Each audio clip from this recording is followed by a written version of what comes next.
ओम नमो भगवते वासुदेवाय। ओम नमो भगवते वासुदेवाय। ओम नमो भगवते वासुदेवाय। ओम नमो भगवते वासुदेवाय। ओम नमो भगवते वासुदेवाय। श्री सुधा सागर श्री भागवतम महात्मा सप्तायक की विधि। श्री सनकादिक जी कहते हैं, नारद जी अब हम आपको सप्ताह की श्रवण विधि बताते हैं। यह विधि प्राय लोगों की सहायता से और धन से साधित की जाती है। पहले तो यत्न पूर्वक ज्योतिषी को बुलाकर मुहूर्त पूछना चाहिए तथा विवाह के लिए जिस प्रकार धन का प्रबंध किया जाता है उस प्रकार ही धन की व्यवस्था इसके लिए करनी चाहिए। कथा आरंभ करने में भाद्र मास, आश्विन, कार्तिक, मार्गशीर्ष, आषाढ़, श्रावण ये 6 महीने श्रोताओं के लिए मोक्ष की प्राप्ति के कारण है। देवर्षि 3 महीनों में भी भद्रा व्यतीतपात तथा कुयोगों को सर्वदा त्याग देना चाहिए तथा दूसरे लोग जो उत्साही हो उन्हें अपना सहायक बना लेना चाहिए। फिर प्रयत्न करके देश देशांतर में यह संवाद भेजना चाहिए कि यहाँ कथा होगी, सब लोगों को सपरिवार पधारना चाहिए। स्त्री और शुद्ध आदि भगवत कथा एवं संकीर्तन से दूर पड़ गए हो तो उनको भी सूचना हो जाए, ऐसा प्रबंध करना चाहिए। देश देश में विरक्त वैष्णव हरि कीर्तन के प्रेमी उनके पास निमंत्रण पत्र अवश्य भेजे। उसे लिखने की विधि इस प्रकार बताई गई है। महानुभाव, यहाँ 7 दिन तक सत्पुरुषों का बड़ा दुर्गम समागम होगा और अपूर्व रसमयी श्रीमद् भागवतम की कथा होगी। आप लोग भगवत रस के रसिक हैं, अतः श्री भगवत अमृत का पान करने के लिए प्रेम पूर्वक श्री पधारने की कृपा करें। यदि आपको विशेष अवकाश न हो तो भी एक दिन के लिए अवश्य कृपा करनी चाहिए, क्योंकि यहाँ का तो एक क्षण भी अत्यंत दुर्लभ है। इस प्रकार विनय पूर्वक उन्हें निमंत्रित करें और जो लोग आए उनके लिए यथोचित निवास स्थान का प्रबंध करें। कथा श्रवण किसी तीर्थ में, वन में अथवा अपने घर में ही अच्छा माना गया है। जहाँ लंबा चौड़ा मैदान हो वहाँ कथा स्थल रखना चाहिए। भूमि का शोधन, मार्जन, लेपन करके रंग बिरंगी धातुओं से चौक पूरे घर की सारी सामग्री उठाकर एक कोने में रख दे। 5 दिन पहले ही यत्न पूर्वक बहू से बिछाने के वस्त्र एकत्र कर ले और केले के खंभे से सुशोभित एक ऊंचा मंडप तैयार करावे। उसे सब ओर से फल पुष्प पत्र से अलंकृत करे और चारों ओर झंडियां लगाकर तरह तरह के सामानों से सजा दे। उस मंडप में कुछ ऊंचाई पर 7 विशाल लोकों की कल्पना करे। उनमें विरक्त ब्राह्मणों को बुला कर बैठाए। लोग आगे की ओर उनके लिए यथोचित आसन तैयार रखे। इसके पीछे वक्ता के लिए भी एक दिव्य सिंहासन का प्रबंध करे। यदि वक्ता मुख उत्तर की रहे तो श्रोता पूर्वामुख होकर बैठे। यदि वक्ता पूर्वामुख रहे तो श्रोता उत्तर की ओर मुख करके बैठना चाहिए, अथवा वक्ता श्रोता पूर्व मुख होकर बैठना चाहिए। देश काल आदि को जानने वाले महानुभाव श्रोता के लिए ऐसा ही नियम बताया गया है। जो वेद शास्त्र की स्पष्ट व्याख्या करने में समर्थ हो और तरह तरह के दृष्टांत दे सकता है तथा विवेकी अत्यंत निष्प्रिय हो, ऐसे विरक्त और विष्णु भक्त ब्राह्मणों को वक्ता बनाना चाहिए। श्रीमद् भागवतम के प्रवचन में ऐसे लोगों को नियुक्ति नहीं करनी चाहिए जो पंडित होने पर भी अनेक धर्मों के चक्कर में पड़े हुए स्त्री और पाखंड के प्रचारक हो। वक्ता के पास उनकी सहायता के लिए एक वैसा ही विद्वान स्थापित करना चाहिए, वह भी सब प्रकार के संशय की निवृत्ति करने में सामर्थ और लोगों को समझाने में कुशल हो। कथा आरंभ के दिन से एक दिन पूर्व व्रत ग्रहण करने के लिए वक्ता को क्षौर करा लेना चाहिए तथा अरुणोदय के समय शौच से निर्भीत होकर अच्छी तरह स्नान करे और संध्या आदि अपने नित्य कर्मों को संक्षेप में समाप्त करके कथा के विघ्नों की निवृत्ति के लिए गणेश जी का पूजन करे। तदनंतर प्रीतिगण का तर्पण करके पूर्व पापों की शुद्धि के लिए प्रयासित करे। एक मंडल बनाकर उसमें श्री हरि को स्थापित करे। फिर भगवान श्री कृष्ण को लक्ष्य करके मंत्रोच्चारण पूर्वक क्रमशः सूचना उपचार विधि से पूजन करे। इसके पश्चात प्रदक्षिणा नमस्कार आदि करके स्तुति करे। करुणा निधान में संसार सागर से डूबा हुआ बड़ा दीन हूँ। कर्मों के मोह रूपी ग्रह ने मुझे पकड़ रखा है। आप इस संसार सागर से मेरा उद्धार कीजिए। इसके पश्चात धूप दीप आदि सामग्रियों से श्रीमद् भागवत की बड़ी उत्साह और प्रीति पूर्वक विधि विधान से पूजन करें। फिर पुस्तक के आगे नारियल रखकर नमस्कार करें और प्रसन्न चित्त से इस प्रकार स्तुति करें, श्रीमद् भागवतम के रूप में आप साक्षात श्री कृष्ण चंद्र विराजमान है। नाथ, मैंने भव सागर से छुटकारा पाने के लिए आपकी शरण ली है।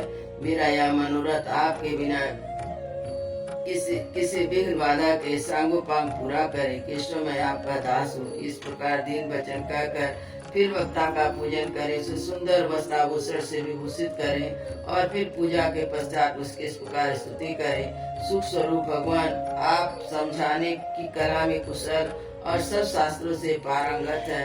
कृपया इस कथा को प्रकाशित करके मेरा अज्ञान दूर करें। फिर अपने कल्याण के लिए प्रसन्नता पूर्वक उसके सामने नियम ग्रहण करें और 7 दिन तक यथाशक्ति उसका पालन करें।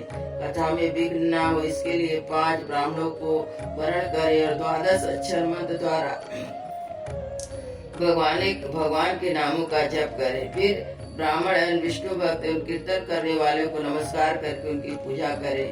उनकी आज्ञा पाकर स्वयं भी आसन पर बैठ जाए। जो पुरुष लोग संपत्ति, धन, घर और पुत्र आदि की चिंता छोड़कर शुद्ध चित्त से केवल कथा में ध्यान रखता है, उसके श्रवण का उत्तम फल मिलता है। बुद्धिमान वक्ता को चाहिए कि सूर्योदय से कथा आरंभ करके 3:30 पहर तक मध्याह्न स्वर से अच्छी तरह कथा बाजे। दोपहर के समय 2 घड़ी कथा बंद रखे। उसके बाद कथा के प्रसंग के अनुसार वैष्णव को भगवान के गुणों का कीर्तन करना चाहिए। व्यर्थ बातें नहीं करनी चाहिए। कथा के समय मल मूत्र के वेग को काबू में रखने के लिए अल्पाहार शुभकारी होता है, इसलिए श्रोता केवल एक ही समय अभिष्ट भोजन ग्रहण करे। यदि शक्ति हो तो 7 दिन निराहार रहकर कथा सुने अथवा केवल घी या दूध पीकर सुखपूर्वक श्रवण करे अथवा फलाहार कर एक समय भोजन करे। जिसको जैसा नियम सुभित हो सध सके उसी के अनुसार कथा श्रवण के लिए ग्रहण करे। मैं तो उपवास की अपेक्षा भोजन करना अच्छा समझता, यदि वह कथा श्रवण में सहायक हो। यदि उपवास श्रवण में बाधा पहुंचती तो वह किसी काम की नहीं है। नारद जी, नियम से सप्ताह सुनने वाले पुरुष के लिए नियम सुनिए। विष्णु भक्त से दीक्षा से रहित पुरुष कथा श्रवण का अधिकारी नहीं है। जो पुरुष नियम से कथा सुने उसे ब्रह्मचर्य से रहना और भूमि पर सोना, नित्यपति कथा समाप्त होने पर पत्तल में भोजन करना, दाल, मधु, तेल, गरिष्ठ अन्न, भाव दूषित पदार्थ, बासी अन्न, इन सब का सर्वदा ही त्याग करना चाहिए। काम, क्रोध, मद, मान, मत्सर, लोभ, दम, मोह, देश को तो अपने पास भी नहीं पटकने देना चाहिए। वेद, ब्राह्मण, गुरु, गोसेवक, स्त्री, राजा और महापुरुषों की निंदा से बचे।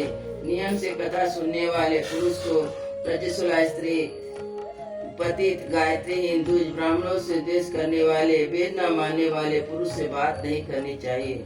सर्वदा सत्य, शौच, दया, मौन, सरलता, विनय, उदारता का बर्ताव करना चाहिए। धनी, इन 6 रोगी, किसी अन्य रोगों से पीड़ित, भागहीन, पापी कथा का श्रवण करें। जिस स्त्री का रजो दर्शन रुक गया उसके लिए एक ही पूर्वक इस कथा को सुने। वे सब यदि विधिवत कथा सुने तो इसे अक्षय फल की प्राप्ति होती है। इस अद्भुत दिव्य तथा करोड़ों योगों का फल देने वाली है। इस प्रकार व्रत की विधियों का पालन करके फिर उद्यापन करें। इसके लिए विशेष फल की इच्छा हो, अष्टमी व्रत के समान ही कथा व्रत का उद्यापन करें। किंतु जो भगवान के अकिंचन भक्त है उनके लिए उद्यापन का कोई आग्रह नहीं है। वे श्रवण से ही पवित्र हैं, क्योंकि उनके निष्काम भगवत भक्त है। इस प्रकार जब सप्ताह समाप्त हो जाए तो श्रोताओं को अत्यंत भक्ति पूर्वक पुस्तक और वक्ता की पूजा करनी चाहिए। फिर वक्ता श्रोताओं को प्रसाद, कुर्सी, प्रसादी, मालाएं दे। सब लोग मृदंग, झांझ की मनोहर ध्वनि से सुंदर कीर्तन करें। जय जयकार। श्रोता व्यक्त हो तो कर्म की शांति के लिए दूसरे दिन गीता पाठ करे। गृहस्थ हो तो हवन करे और उस हवन में दसम स्कंद का एक श्लोक पढ़कर विधि पूर्वक खीर, मधु, घृत, तिल अनादि सामग्रियों से आहुति दे अथवा एकाग्रचित्त से गायत्री मंत्र द्वारा हवन करे, क्योंकि सत्पुरुष या महापुराण गायत्री ही स्वरूप है। होम करने की शक्ति न हो तो उसका फल प्राप्त करने के लिए ब्राह्मणों को हवन सामग्री दान करे। नाना प्रकार की त्रुटियों को दूर करने के लिए और विधि में फिर से न्यूनता रह गई हो तो उसके दोष की शांति के लिए विष्णु सहस्त्र नाम का पाठ करे। उससे सभी कर्म सफल हो जाते हैं। क्योंकि कोई भी कर्म इससे बढ़कर नहीं है। फिर 12 ब्राह्मणों को खीर और मधु आदि उत्तम पदार्थ खिलाए तथा भट्ट की पूर्ति के लिए गौ और स्वर्ण का दान करे। सामर्थ्य तो 3 तोले सोने का सिंहासन बनवाए और सुंदर अक्षरों में लिखी श्रीमद् भागवत की पोथी रखकर उसकी आह्वान आदि विविध उपचारों से पूजा करे। फिर जितेंद्रियाचार्यों को उसका वस्त्र आभूषण और गंध आदि पूजन कर दक्षिणा के सहित समर्पण कर दे। यह करने से वह बुद्धिमान दाता जन्म मरण के बंधन से मुक्त हो जाता है और सत्ता पारायण की विधि सब पापों की निवृत्ति करने वाली है। इस प्रकार ठीक ठीक पालन करने से मंगलमय भागवत पुराण अभिष्ट फल प्रदान करता है। अर्थ धर्म काम और मोक्ष चारों की प्राप्ति साधन हो जाता है, इसमें संदेह नहीं है। सनकादि जी कहते, नारद जी, इस प्रकार तुम्हें यह सत्ता श्रवण की विधि हमने पूरी सुना दी, अब और क्या सुनना चाहते हो? इस भागवतम से भोग और मोक्ष दोनों ही हाथ लग सकती है। सूत जी कहते, सौनक यह कहकर महामुनि सनकादिक ने 1 सप्ताह तक विधि पूर्वक इस स्वर पाप नाशनी परम पवित्र भोग और मोक्ष प्रदान करने वाले भागवतम कथा का प्रवचन किया। सब प्राणियों ने नियम पूर्वक इसे श्रवण किया। इसके पश्चात उन्होंने विधि पूर्वक भगवान पुरुषोत्तम की स्तुति की। कथा के अंत में ज्ञान वैराग भक्ति बड़ी पुष्टि मिली और ये तीनों एकदम तरुण होकर सब जीवों को चित्त अपनी ओर आकर्षित करने लगे। अपना मनोरथ पूरा होने से नारद जी को बड़ी प्रसन्नता हुई। उनके सारे शरीर में रोमांच आया और वे परम आनंदमय से पूर्ण हो गए। इस प्रकार कथा श्रवण कर भगवान के प्यारे नारद जी हाथ जोड़कर गदगद वाणी से सनकादिक से कहने लगे। नारद जी ने कहा, मैं धन्य हुआ, आप लोगों ने करुणा करके मुझे बड़ी अनुग्रहित किया है। आज मुझे ईश्वर पारी भगवान श्री हरि की प्राप्ति हो गई। तपोधनो मैं श्रीमद् भागवत श्रवण को इस सब धर्मों से श्रेष्ठ मानता हूँ, क्योंकि इसके श्रवण से वैकुंठ गोलोक बिहारी श्री कृष्ण की प्राप्ति होती है। सूर्य जी कहते हैं, सौनक जी, वैष्णव श्रेष्ठ नारद जी कह रहे थे कि वहाँ घूमते फिरते योगेश्वर सुखदेव जी आ गए।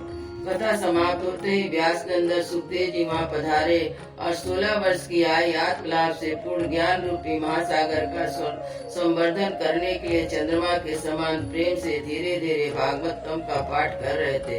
परम तेजस्वी सुखदेव जी को देखकर सारे सभासद चटपट खड़े हो गए। उन्हें एक ऊंचे आसन पर बैठाया। फिर देवर्षि नारद जी उनका प्रेम पूर्वक पूजन किया। उन्होंने सुखपूर्वक बैठाकर, आप लोग मेरी निर्मल वाणी सुनिए। सुखदेव जी बोले, रसिक एवं भावुक जन, यह श्रीमद् भागवत वेद रूप कल्प वृक्ष का परिपक्व फल है। श्री सुखदेव रूपी सुख के मुख का संयोग होने से अमृत रस से परिपूर्ण है। यह रस ही रस है, इसमें न छिलका है न गुठली। इसी लोक में सुलभ है। जब तक शरीर में चेतना रहे तब तक आप लोग बार बार इसका पान करें। महामुनि वेद व्यास ने श्रीमद् भागवतम महापुराण की रचना की है। इसमें निष्कपट निष्काम परम धर्म का निरूपण है। इससे सुधांतकरण सत्पुरुषों के जानने योग कल्याणकारी वास्तविक वस्तुता का वर्णन है, जिससे तीनों लोग तापों की शांति होती है। इसका आश्रय लेने पर दूसरे शास्त्र अथवा साधन की आवश्यकता नहीं रहती। जब कभी पुण्यात्मा पुरुष इसके श्रवण की इच्छा करते हैं, तभी ईश्वर अवलिंब उनके हृदय में अवरुद्ध हो जाता है। और यह भागवत पुराण का तिलक और वैष्णव का धन है। इसमें परमहंसों के प्राय विशुद्ध ज्ञान का ही वर्णन किया गया है। यह ज्ञान वैराग्य भक्ति के सहित निवृत्ति मार्ग को प्रकाशित किया गया है। जो पुरुष भक्ति पूर्वक इसके श्रवण पठन और मनन में तत्पर रहता है, वह मुक्त हो जाता है। वह रस स्वर्ग लोक सत्य लोक कैलाश और वैकुंठ में भी नहीं है। इसलिए भगवान सोता तुम इसका खूब पान करो, इसे कभी मत छोड़ो।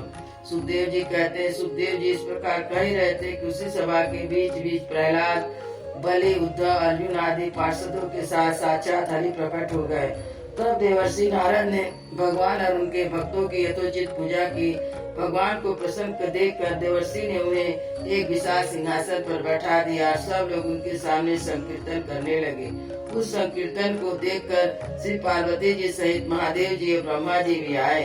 कीर्तन आरंभ हुआ। प्रहलाद जी चंचल गति होने के कारण करताल बजाने लगे। उद्धव जी झांझ उठा लिए। देवर्षि नारद बीड़ा की ध्वनि करने लगे। स्वर विज्ञान में कुशल होने के कारण अर्जुन राग अलापने लगे। इंद्र ने मृदंग बजाना आरंभ कर दिया। सनकादि बीच बीच में जय घोष करने लगे। इस तरह आगे सुखदेव जी तरह तरह की सरस अंग भंगी करके भाव बताने लगे। इसके बीच में परम तेजस्वी भक्ति ज्ञान वैराग नटू के समान नाचने लगे। ऐसा अलौकिक कीर्तन देखकर भगवान प्रसन्न हो गए। इस प्रकार कहने लगे, तुम्हारी इस कथा और कीर्तन से मैं बहुत प्रसन्न हूँ। तुम्हारी भक्ति भाव ने इस समय मुझे अपने बस में कर लिया। अब तुम लोग मुझसे वर मांगो। भगवान के वचन सुनकर सब लोग बड़े प्रसन्न हुए और प्रेमार्थ चित्त से भगवान से कहने लगे, भगवान हमारी यह अभिलाषा है कि भविष्य में जहाँ कहीं सप्ताह कथा हो वहाँ भी पार्षदों के साथ अवश्य पधारे। हमारे यहाँ मनोरथ पूर्ण कीजिए। भगवान तथास्तु कहकर अंतर ध्यान हो गए। इसके पश्चात नारद जी भगवान तथा उसके पार्षदों के चरणों को लक्ष्य करके प्रणाम किया। फिर सुखदेव जी आदि तपस्वी को भी नमस्कार किया। कथा अमृत का पान करने से सब लोगों को बड़ा आनंद हुआ। उनका सारा मोह नष्ट हो गया। फिर वे सब लोग अपने अपने स्थान को चले गए। उस समय सुखदेव जी ने भक्ति को उसके पुत्र सहित अपने शास्त्र में स्थापित कर दिया। इसी से भागवत का सेवन करने से श्री हरि वैष्णव के हृदय में आ विराजते हैं। जो लोग दरिद्रता के दुख ज्वर की ज्वाला से दग्ध हो रहे हैं, उन्हें माया पिचासनी ने रौट डाला तो संसार समुद्र में डूब रहे हैं, उनके कल्याण करने के लिए श्रीमद् भागवत सिंह नाद कर रहा है। सौनक जी ने पूछा, सूत जी, सुखदेव जी राजा परीक्षित को, गोकर्ण धुंधकारी को और सनकादि नारद को किस किस समय यह ग्रंथ सुनाया था, मेरा संशय दूर कीजिए। सूत जी ने कहा, भगवान श्री कृष्ण स्वधाम गमन के बाद कलयुग के 30 वर्ष से कुछ अधिक बीत जाने पर भाद्र मास शुक्ला नवमी को सुखदेव जी ने कथा आरंभ की थी। राजा परीक्षित की कथा सुनने के बाद कलयुग के 200 वर्ष बीत जाने पर आषाढ़ मास शुक्ला नवमी को गोकर्ण जी ने यह कथा सुनाई थी। इसके पीछे कलयुग के 30 वर्ष और निकल जाने के बाद कार्तिक शुक्ला नवमी से सनकादि ने यह कथा आरंभ की थी। निष्पाप सौनक जी, आपने जो कुछ पूछा उसका उत्तर मैंने आपको दे दिया। इस कलयुग में भागवतम की कथा वर को रामबाण औषध है। संत जन, आप लोग आदर पूर्वक इस कथा अमृत का पान कीजिए। यह कृष्ण को अत्यंत प्रिय है। संपूर्ण पापों का नाश करने वाला, मुक्ति का एकमात्र कारण और भक्ति को बढ़ाने वाला है। लोक में अन्य कल्याणकारी साधनों का विचार करने और तीर्थों का सेवन करने से क्या होगा? अपने दूत को हाथ में पास लिए देखकर यमराज उसके कान में कहते हैं, देखो जो भगवान की कथा वार्ता में मत हो, उनसे दूर रहना। मैं औरों को दंड देने की शक्ति रखता हूँ, वैष्णव को नहीं। इस असार संसार में विषय रूपी विष की आसक्ति के कारण व्याकुल बुद्धि वाले पुरुषों अपने कल्याण के उद्देश्य से आधे क्षण के लिए भी सुख कथा रूप का अनुपम सुधा का पान करो। प्यारे भाइयों, निंदित कथाओं से युक्त कुपथ बट क्यों भटक रहे हो? इस कथा के कान में प्रवेश करते ही मुक्ति हो जाती है। इस बात के साक्षी राजा परीक्षित है। श्री सुखदेव जी ने प्रेम रस के प्रभाव में स्थित होकर इस कथा को कहा था। जिसका इसके कर्ण से संबंध हो जाता है वह वैकुंठ का स्वामी बन जाता है। सौनक जी कहते, मैंने अनेक शास्त्रों को देखकर आपको परम गुप्त रहस्य अभी अभी सुनाया है। सब शास्त्रों के सिद्धांतों का ही निचोड़ है। संसार में इस सुख शास्त्र से अधिक पवित्र कोई वस्तु नहीं है। अतः आप लोग परमानंद की प्राप्ति के लिए इसे द्वादश स्कंद रूप रस का पान करें। जो पुरुष नियम पूर्वक इस कथा भक्ति भाव से श्रवण करता है, जो शुद्ध सुधांतकरण भगवत भक्तों के सामने से सुनाता है, वे दोनों ही विधि का पूरा पालन करने के कारण इसका यथार्थ फल पाते हैं। उनके लिए त्रिलोक में कुछ भी असाध्य नहीं रह जाता। अयोध्या श्री राम लला की जय, वृंदावन बिहारी लाल की जय, श्री गुरु महाराज की जय।